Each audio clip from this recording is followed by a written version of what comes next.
மேக்ஸில் இருக்கக்கூடிய முக்கியமான 3C அப்படின்ற கான்செப்டை தான் நம்ம பார்க்க போகிறோம். அதில் ஃபர்ஸ்ட் C எதை டினோட் பண்ணுது அப்படின்னு பார்த்தீங்கன்னா கொலீனியர். தமிழில் பார்த்தீங்கன்னா ஒரு கோட்டமை புள்ளிகள்.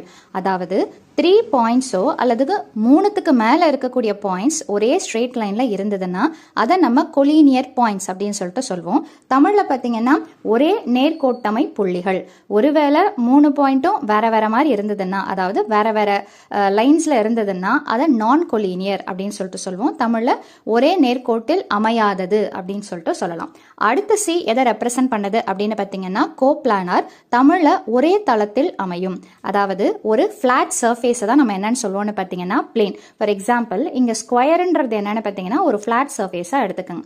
அதில் பார்த்தீங்கன்னா 3 பாயிண்ட்ஸ் இருக்குது, லைன்ஸ் இருக்குது. ஸோ ஒரு ஃபிளாட் சர்ஃபேஸில் என்னால் ஒரு ஆப்ஜெக்டை பிளேஸ் பண்ண முடியும் அப்படின்னா அதை தான் நம்ம என்னன்னு சொல்லுவோம்னு பார்த்தீங்கன்னா கோப்ளானார். தமிழில் பார்த்தீங்கன்னா ஒரே தளத்தில் அமையக்கூடியன அப்படின்றது.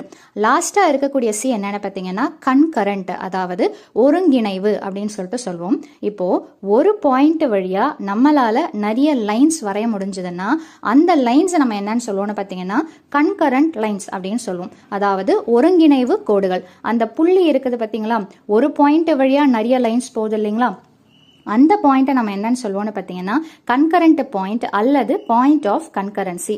தமிழில் பார்த்தீங்கன்னா ஒருங்கிணைவு புள்ளி. நீங்கள் ஹையர் கிளாஸஸில் பார்த்தீங்கன்னா இந்த 3 கான்செப்ட்ஸுமே உங்களுக்கு வரும். அதில் கன்ஃபியூஷன்ஸ் எதுவும் இல்லாத மாதிரி பார்த்துக்கோங்க. ஸோ கொலீனியர், கோப்ளானார், அடுத்தது என்னன்னு பார்த்தீங்கன்னா கன்கரண்ட்.